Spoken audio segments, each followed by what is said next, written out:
So hello everyone, my self Akhilesh Daga और मेरे साथ है CS शांतम गुप्ता सर। तो बहुत ज़्यादा ना मतलब नॉइज़ है बाहर सर, मतलब बच्चे इतने ज़्यादा कंफ्यूज्ड हैं, they don't actually know that कि कब अटेम्प्ट रहने वाला है। तो यहाँ पर जब भी आपका अटेम्प्ट रहे ना, हम लोग आपको एक बहुत ही अच्छी स्ट्रैटेजी बताने वाले हैं। We are not here to confuse you, but we are here कि जैसे भी सिचुएशन आ जाए हम लोग उसके लिए प्रिपेयर्ड रहने चाहिए। तो ऑप्शंस बेसिकली सर ऐसा है कि स्टूडेंट्स को समझ नहीं आ रहा है, अभी जून 24 तो होने वाला है, लेकिन जून 24 के बाद सितंबर का अटेम्प्ट होगा या नहीं होगा, इंस्टीट्यूट की क्लैरिटी नहीं है। दूसरा, अगर नहीं होता है तो दिसंबर 24 हमारी एग्जाम रहेगी, तो सितंबर या फिर जनवरी 25। तो पहले तो हम लोग जाते हैं कि जून 24 के बाद वाला अटेम्प्ट अगर सितंबर 24 होता है, so what should be my strategy if attempt falls in September 2024। तो भैया जैसे कि सर ने शुरू किया, पहली बात सर ने बोली कि बहुत नॉइज़ है। एक्चुअली ये इशू क्या है पूरा का पूरा, लेट मैं एक बार क्लियर करता हूँ। एक प्रेस कॉन्फ्रेंस में हमारे वाइस प्रेसिडेंट सर ने बस एक बात कही कि 2024 onwards, if you read the press report it says 2024 onwards. तो बच्चों को अब ये लग रहा है, उसमें ये था अनाउंसमेंट में कि अब फाउंडेशन और इंटर के अटेम्प्ट्स 3 टाइम्स होंगे, मतलब बेसिकली क्वार्टरली होंगे।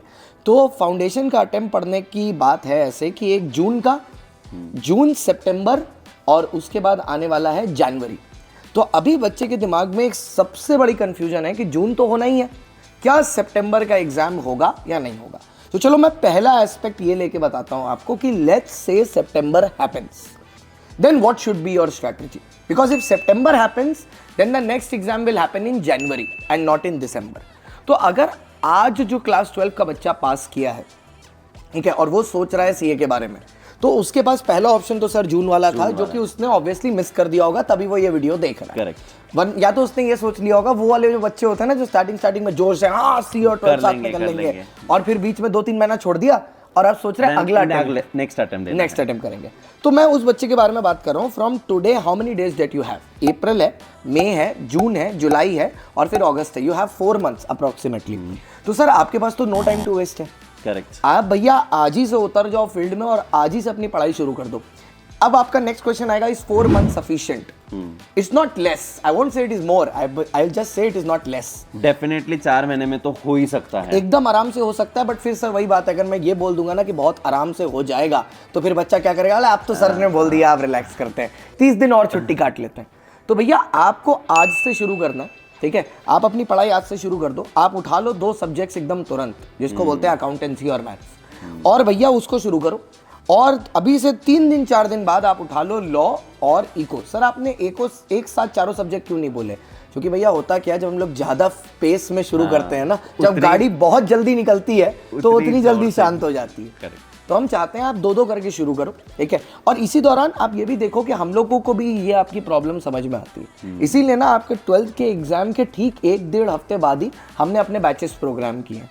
चाहे फिर वो महाबली हो, चाहे फिर वो संकल्प हो, दोनों 1-1 हफ्ते बाद ही शुरू हो रहे हैं, टेकिंग इनटू कंसिडरेशन कि बच्चे के अभी बोर्ड्स के एग्जाम खत्म हुए and he should look forward for September. That is why we have planned the batches also accordingly to September attempt. Sir what if अगर सितंबर ना हो? अगर सितंबर नहीं होती है तो डेफिनेटली दिसंबर में होने के chances as per the original plan जो पहले होता था कि जून एंड दिसंबर। तो अगर दिसंबर में होती है तो कोई टेंशन ही नहीं है हमें। Why? Because we have a sufficient time. उसके लिए भी हम लोगों ने बैचेस क्या किए हैं, वही same 15th of April and 23rd of April. तो हमारा जो पहले से चलते आ रहा है 6 महीने का जो पीरियड चलते आ रहा था, वो तो वैसे ही होने वाला है, जहां पर सिलेबस कंप्लीशन 4 महीने में, revision, RTPs, MTPs, everything would be done. So दिसंबर अगर होता है तो कोई कंफ्यूजन है ही नहीं, चीजें बहुत सॉर्टेड है और कोई टेंशन ही नहीं है कि मतलब हमारा यही बैच फिर दिसंबर के लिए कंटिन्यू हो जाएगा। बेसिकली बात क्या है, अभी क्योंकि इतनी अनसर्टेनिटी है तो हम लोग बच्चों को कंफ्यूज नहीं करना चाहते थे, इसलिए हमने बोला कि अभी पढ़ाई करते हैं जैसे करना है। करेक्ट। थोड़े दिन में क्लैरिटी आ जाएगी और फिर अगर दिसंबर अटेम्प्ट होता है, हम लोग इसी को स्ट्रेच फॉरवर्ड कर देंगे बैच को, वरना उसको सितंबर के पहले कंप्लीट करके आपको सितंबर अटेम्प्ट के लिए रेडी कर देंगे। क्योंकि सर अगर सितंबर में होती है तो लाइकली दैट इंस्टीट्यूट बहुत ही जल्द एक अनाउंसमेंट लेकर आ एकदम जाएगा, सर, और एकदम। जैसे ही इंस्टीट्यूट अनाउंसमेंट लेकर आ जाएगा हम लोग इसी हमारे टाइम टेबल में ज्यादा नहीं बट थोड़ा सा टाइम इंक्रीज कर देंगे, so that we want you that कि हम लोग सिर्फ यहाँ पर सिलेबस कंप्लीशन नहीं करवाना चाहते हैं, क्योंकि we do not compromise on the quality of the content. We make sure that कि हर एक बच्चा हमेशा रिवीजन भी करे, और mock test and RTP sir definitely वो तो करना ही चाहिए। सर हम उनमें से हैं ही नहीं हाँ। जो पहले कोर्स के स्टार्टिंग में बड़ी प्रोमिस करें और फिर टाइम कम होने की वजह से ये कर दें कि भैया नहीं कम पढ़ा देंगे, कंजूसी नहीं करते हम लोग, इसलिए हम लोग ने व्यूज पे भी कोई लिमिटेशन नहीं लगाई, दिल खोल कर पढ़ाएंगे, एकदम अनलिमिटेड व्यूज है, दिल खोल के पढ़ाएंगे। सर एक चीज और है, मैं और एक एड्रेस करना चाहता हूँ कि sir what if September happens and then सितंबर के बाद अगला attempt will be January, so let's say अगर बच्चा सितंबर अभी ड्रॉप किया तो क्या उसको अभी से पढ़ना शुरू करना चाहिए अगर जनवरी टारगेट है, या he should relax for 2-3 months more and then start? There is no point, because again वो क्या हो जाएगा, अगेन वो उसी समय पर आ जाएगा, क्योंकि अभी उसने डिले किया है, therefore he is postponing the things. और अगर तुम जनवरी के लिए रिलैक्स होकर पढ़ोगे there is no point. Sir जब बच्चा आईआईटी पढ़ता है पॉइंट सर, तो बहुत वो बढ़िया बात, 8th स्टैंडर्ड 9th स्टैंडर्ड या 10th स्टैंडर्ड से अपनी पढ़ाई शुरू कर देता है, मतलब 3-3 5-5 साल तक वो पढ़ाई करता है। सीए भी कोई इजी नहीं है एकदम। अरे सर वो सेम लेवल पर रैंक करता है, सेम लेवल पर है। एंड अगर आपके फाउंडेशन बहुत ही स्ट्रांग रहते हैं, अगर आपको एक ओवरऑल करिकुलम में अगर इंटरेस्ट आता है तो आपको वो कंटिन्यू करने की इच्छा भी रहती है। अदरवाइज बहुत सारे बच्चे 10 दोस्त आ गया इसलिए आ गए, इमीडिएटली 1-2 महीने में छोड़ देते हैं, तो वो नहीं करना है।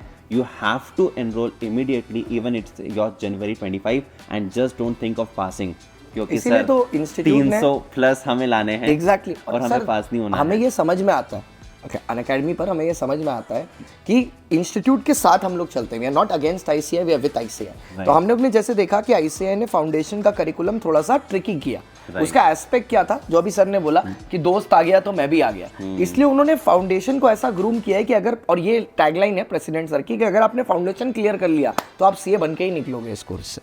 तो इसीलिए हम लोग ने वो 300 एलाइट ग्रुप जो आप नीचे देख रहे होगे, अभी आपके सामने फ्लैश हो रहा होगा, हमने इसीलिए उसको इंट्रोड्यूस किया है कि हम चाहते हैं कि आप एक्सपर्ट बन के निकलें, क्योंकि ये नॉलेज सर सेकंड और थर्ड लेवल पर भी काम आएगी, चाहे वो एसएम हो चाहे वो लॉ हो, काम वो वहां पर भी आने वाली है एकदम।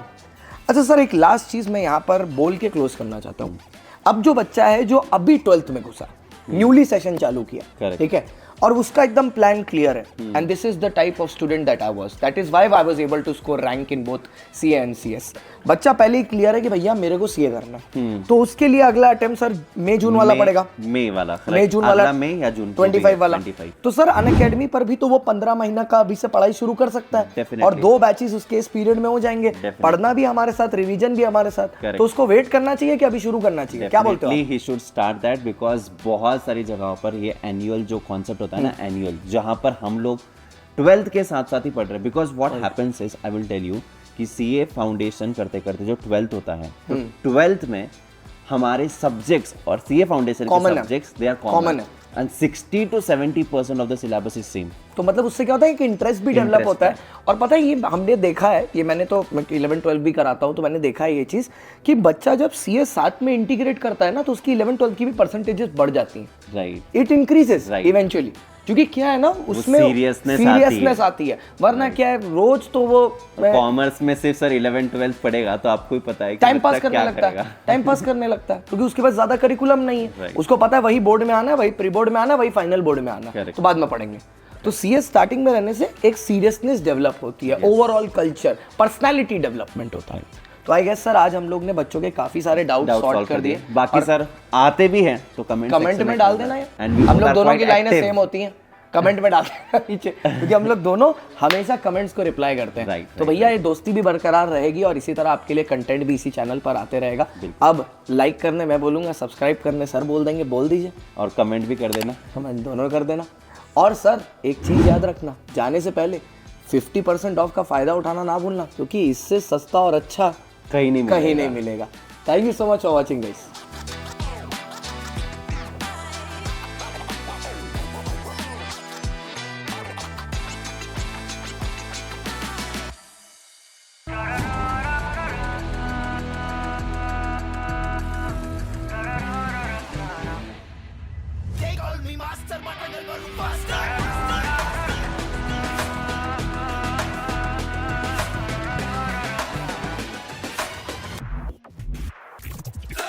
An academy. Let's crack it.